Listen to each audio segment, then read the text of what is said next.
Namaste. I am Vedi and I am here with a new episode of our podcast. We have Ms. Jyotika Patankar, an IS officer of 1988 batch. She retired as Secretary, Government of India, Central Information Commission. Today, we'll hear her point of view on differences in development between northern states of India and southern states. So let's start.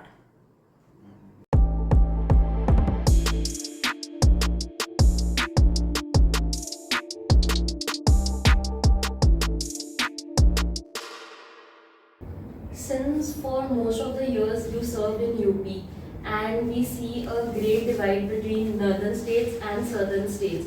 So आपको क्या लगता है इस division का, इस gap का basic reasons क्या हो सकते हैं? मुझे लगता है जो हम लोग ह्यूमन डेवलपमेंट इंडेक्स पे जो जिन पैरामीटर्स की बात करते हैं ना, उनमें बहुत सारे पैरामीटर्स में यूपी पिछड़ा हुआ है. जैसे एजुकेशन में है, हेल्थ केयर में है. तो उससे क्या होता है कि आम पॉपुलेशन पे it has a very negative effect. The people do not see any positivity around them and they get very discouraged if education standards are universally low, and healthcare, for example, is next to not there. You have to go very far, you have to go outside the state, you have to come to Delhi to get healthcare. So that has a detrimental effect on the way people think. They stop believing in themselves, they stop believing in the system. विश्वास कम हो जाता है, trust deficit हो जाती है और लोगों को ये लगने लगता है कि परिस्थिति खराब है और ये ऐसे ही रहेगी, और इस वजह से there is a kind of self fulfilling prophecy effect. तो उससे और भी यही चीज़ आगे भी होती रहती है. जबकि once upon a time UP had excellent institutions of higher education, but I think दिक्कत ये थी कि it did not percolate down to the mass population, and over time the situation has got worse. Okay. So on similar notes, what do you feel about the mindset या फिर common लोगों के attitude के बारे में आपका क्या कहना है towards work और in general towards taking things ahead? एक तो हम लोग बहुत बार ये सुन चुके हैं कि यूपी में फ्यूडलिज्म रहा है and UP is feudal in attitude. The way I would look at it is in attitudes to work or in attitudes towards, community transactions, social contracts, economic contracts within a community, within society. लोग बहुत casually लेते हैं हर चीज़ को, and everybody suffers from a sense of entitlement. अगर आप किसी उच्च स्तर की नौकरी में हो, किसी अच्छे पेशे में हो, अगर आप पैसे वाले हो, तो ये माना जाता है कि you will have access to the best. There is no question of standing in a queue. There is no question of equal opportunity for all. वो है ही नहीं. यदि आप क्यू में खड़े हो, बेशक आपको क्यू में खड़े रहने के बाद आपको सर्विस भी मिल जाए, but the reaction of people around you would be, आप क्यू में खड़े थे, तो आपको निचला दिखाया जाता है. Simply because you are following rule of law. So there is very little respect for adherence to the rule of law.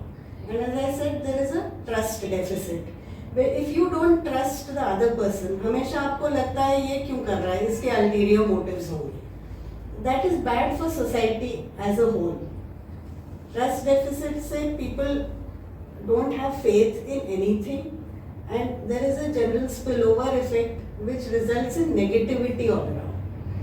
But इसके विपरीत there is something else. It is not that UP cannot do better, because I have seen personal examples in UP where people, once they know what is to be achieved, once that they have a leadership which is willing to take them forward, and they have faith in that leadership because that leadership is seen to be impartial, is seen to be fair, people will follow that and jobs will get done in the highest professional way. So it's not that UP is so different from any other place. It's not that UP is all negative.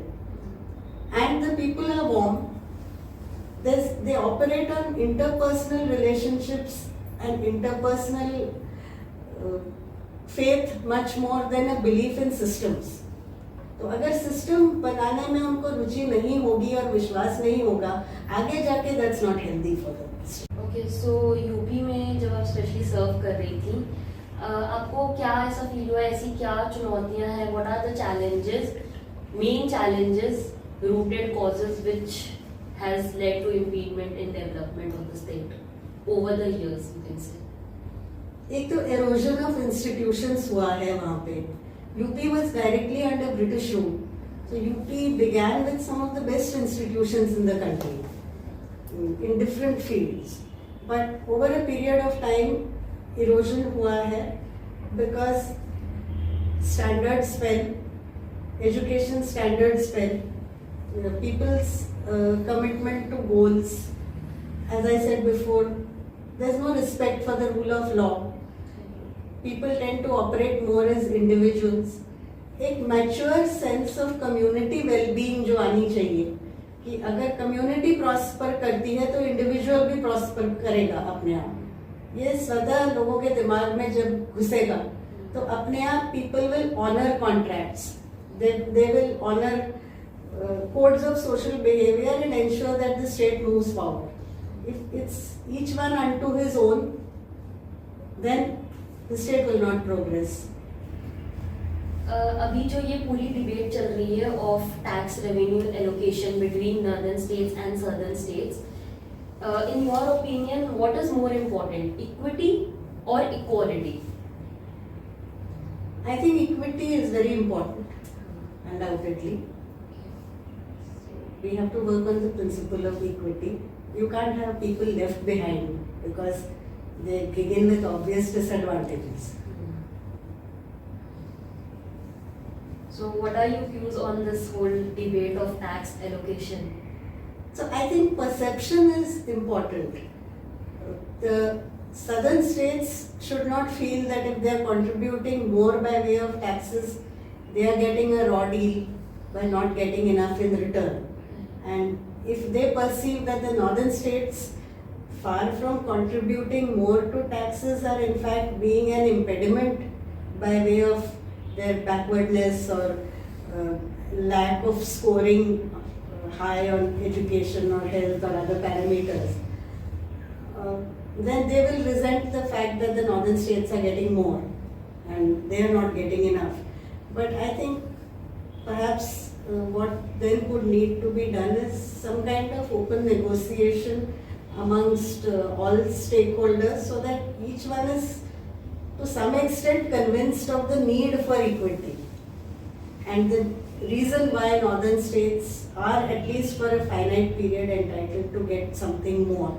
And maybe they could also impose some kind of conditionality and tell the northern states that if you are getting more of tax revenues, then it is incumbent on you to ensure that these are properly spent and your education and your health delivery systems should become near foolproof within a stipulated time period. So it is not that you get away always with no commitment from your side. Okay, so UP में जब आप specially सर्व कर रही थी, आपको क्या ऐसा feel हुआ, ऐसी क्या चुनौतियां हैं, what are the challenges, main challenges, rooted causes which has led to impediment in development of the state over the years, you can say? एक तो erosion of institutions हुआ है वहाँ पे. UP was directly under British rule, so UP began with some of the best institutions in the country in different fields. But over a period of time, erosion हुआ है because standards fell, education standards fell, people's commitment to goals. As I said before, there's no respect for the rule of law. People tend to operate more as individuals. एक mature sense of community wellbeing जो आनी चाहिए कि अगर community prosper करती है तो individual भी प्रॉस्पर करेगा अपने आप. ये सदा लोगों के दिमाग में जब घुसेगा तो अपने आप people will honour contracts, they will honour codes of social behavior and ensure that the state moves forward. If it's each one unto his own, then the state will not progress. So as you were the face of public policy, so what according to you are the main problems which leads to delay in public policy implementation in general? I think delays in implementation would come much later. I think the problem begins right from the stage of policy formulation, where in my opinion, in my personal opinion, we don't really follow the textbook approach at all.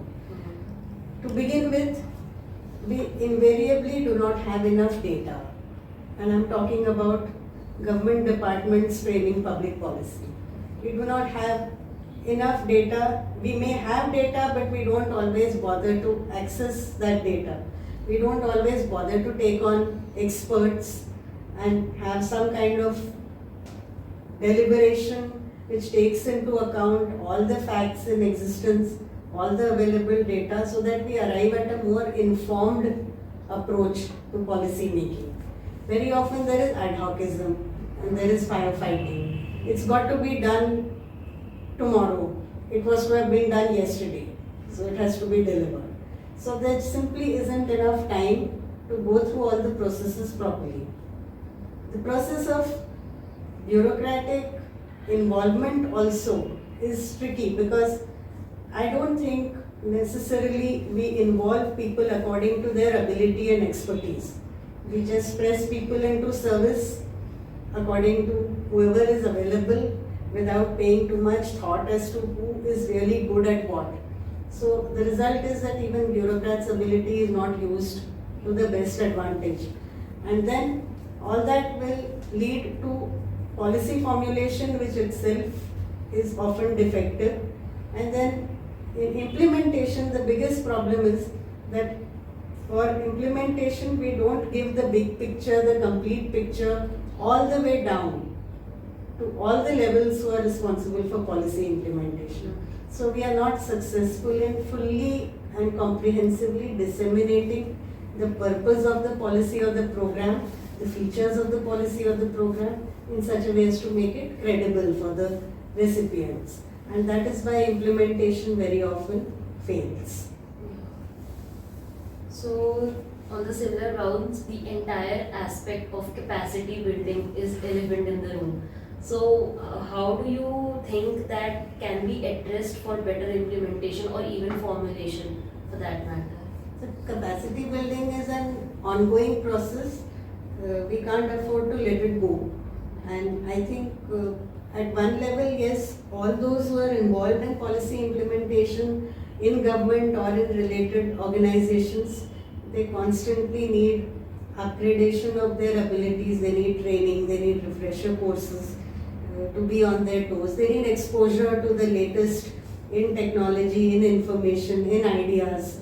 They need greater exchange of ideas and thoughts among themselves, more platforms in which to carry out that exchange, so that everybody's level is increased. Then you need also the bare fact of all available posts in government should be filled.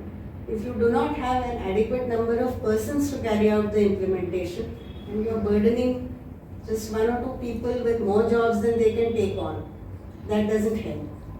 At the extension worker level also, we need workers to be trained much better. We need everybody to be fully in the picture, fully informed. So I think capacity building is and should be a relentlessly ongoing exercise. And we need to have all our posts filled, we need to have enough people so that people can be adequately trained, substituted and used to their best ability.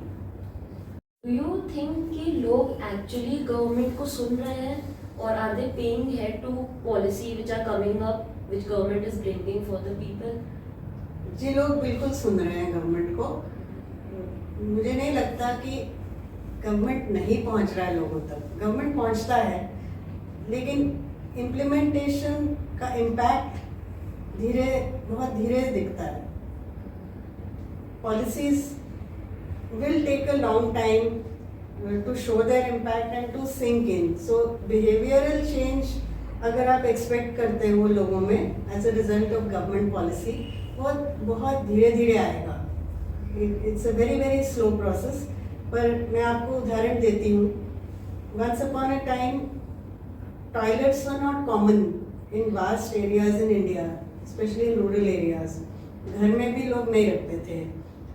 लेकिन धीरे धीरे over the decades ये toilets became an integral part of government's campaign in rural areas, and today people are much more accepting of the fact that there has to be a toilet in the home.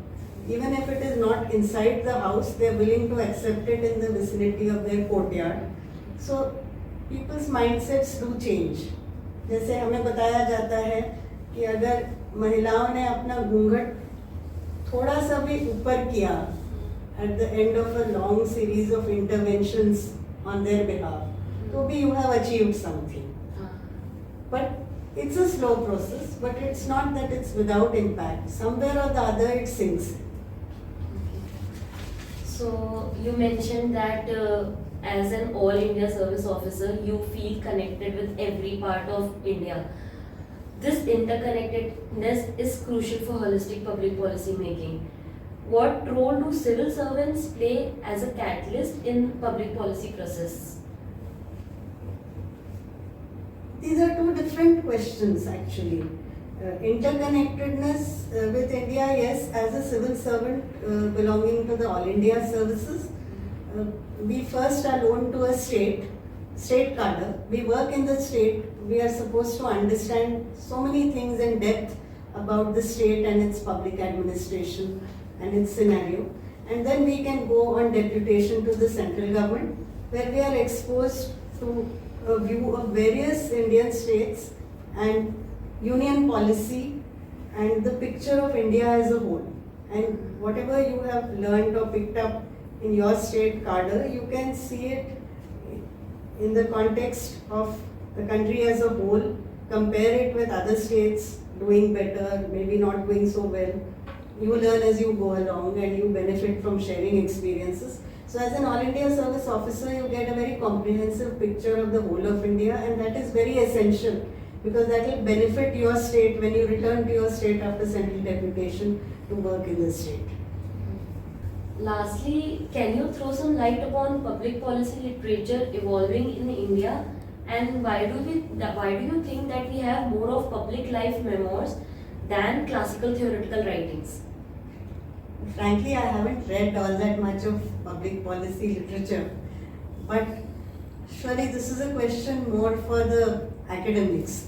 So academics who are into public policy need to write theoretical books on public policy, and practitioners, whether they are economists who have worked in policy making in India or others, would write books based on their experience, which for me is very rewarding because as somebody who's worked in government, I see public policy in operation rather than knowing anything very much about the theory.